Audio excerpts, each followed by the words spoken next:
Daniel has argued that it may be metaphysically impossible, for all we know, that a mind with no physical part exists. While that would seem to be problematic for Plantinga's third premise, the resolution that Daniel is arguing for is not, quote, Plantinga's argument is unsound, unquote.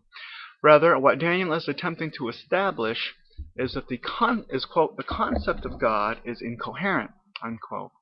If Daniel succeeds in establishing only that it may be incoherent, then that is not enough to carry the resolution. With respect to his first point, what reason do we have to think that the concept of God is incoherent? All that Daniel has given us here is that it is probably the case that a mind would have to have a physical part. But again, if we are 99% certain that a mind has to have a physical component, then we are 1% certain that no physical component is necessary. In other words, there is at least one logically possible world where there is a mind with no physical component. So even if Plantinga's argument is busted, Daniel has still failed to carry his resolution. Next, Daniel reasserted what I have already disagreed with, namely, what is the essence of a mind? The only reason he gave for thinking that my understanding was incorrect is the counterexample of a thought. He says that a thought is a mental substance which is not a mind. The divine hard drive, as he calls it, Daniel went on to say, is similar to a thought in the sense that it too is a mental substance which does not go all the way to mindhood. It does not go all the way to mindiness. Well, I simply disagree. A thought is not a mental substance at all. A thought is rather within a mental substance. It's something that a mental substance thinks of, a state of a mental substance. It is not itself a mental substance. Thirdly, if God eternally wills that event E will occur at what we humans call time t, that involves no change in the internal state of God. I'll say that again. If God eternally wills that event E occurs at time t, that involves no change in the internal state of God. It's always the case that God wills E occur at t. There's no change there.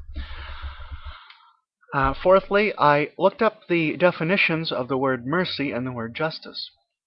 I suppose they can be defined, as Daniel has done, antinomiously, but they need not be. One need not define mercy and justice as opposites. This brings us back to the cross. God did not treat us unjustly at the cross, for we did get what we deserve. That is, because God viewed us, at least if we are Christians, through the blood, if you will. We have the righteousness of Christ laid upon us, and God sees that righteousness, God sees that innocence, and justly judges us in accordance with that innocence. On the other hand, Jesus, who knew no sin, became sin for us. God saw that sin and justly judged it. In that sense, I think we could say, Jesus got what he justly deserved as well. So there's no injustice at the cross. We see that God mercifully clothes us with the righteousness of Christ. At the same time, he is treating us justly. So we're clothed with the righteousness of Christ. God sees what we're wearing, and he treats us accordingly. Daniel's final point in his second rebuttal conflates the divinity of Jesus with his humanity. Remember, according to the hypostatic union, Jesus has both divinity and humanity. The divinity of Jesus is not the humanity of Jesus. The humanity is not the divinity. The divinity of Jesus is certainly perfect and unlimited. Christ's divine nature is immaterial and omniscient, for example, while his human nature is not perfect, it's not unlimited. It's not immaterial, and it's not omniscient. It's not omnipotent, etc., etc. The one Jesus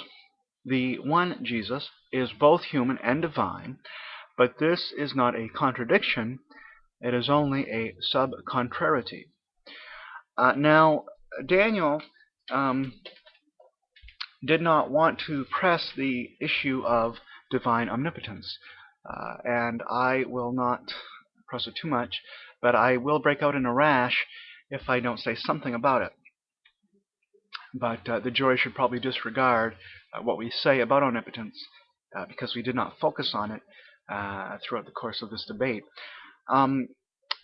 Alfred Freddoso and Thomas Flint wrote an article called Maximal Power, and in this article they attempt to describe the coherence of omnipotence. And I believe that this article is reproduced in the Blackwell Companion to Natural Theology. So anybody that's interested in pursuing that topic can look there and read that article, Maximal Power by Thomas Flint and Alfred Freddoso. And the article, I don't think, talks about McNothing, but it does address his, it does talk about his first cousin, Mr. McEar. Mr. McEar in this article that you can read if you are so inclined. The second and final point I wanted to make about omnipotence is that the McNothing objection, if it does everything it is wont to do, I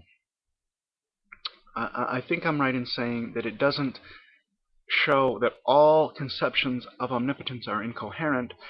It can only show at the very most that it's problematic if we want to define omnipotence in terms of God's nature. That is his nature, his holy nature, his righteousness, etc. Maybe his immateriality and so on and so forth. But it doesn't show that all conceptions of omnipotence, that all definitions of omnipotence are incoherent. So, for all we know, there's nothing incoherent about omnipotence. And Daniel has not shown, has not given us reason to think that it is incoherent if we define it without reference to God's holiness. Now, Daniel has not really had a chance to respond to this since I'm having it in the my final rebuttal. So if he goes over his concluding remarks in time to respond to this point, that will be okay. Just because I don't want it to be unfair to bring something up at the last minute that he doesn't have a chance to respond to. But again, in terms of the debate, we're really not focusing on omnipotence. So if he doesn't respond to it, don't put too much stock in what I've said or what he said before this about omnipotence. Okay, I think that concludes everything I wanted to say. The resolution has not been carried, so Daniel has not succeeded in establishing his point. He has not made his case. But he made a valiant effort and a really challenging he makes for a really challenging opponent. I think one of the best atheists, one of the best skeptics on YouTube. Again, thanks for listening. Stay tuned for the concluding remarks. Shalom.